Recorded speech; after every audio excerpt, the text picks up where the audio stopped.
There are even sometimes excremental metaphors used.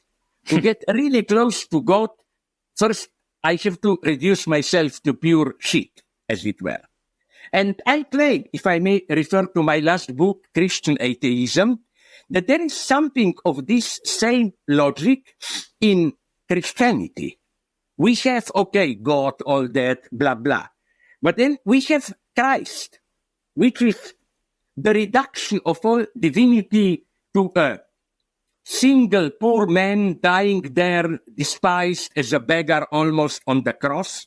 And only by passing through this serious point, what happens? No, we don't return to the old traditional security, but safe traditional position, but something much more interesting happens.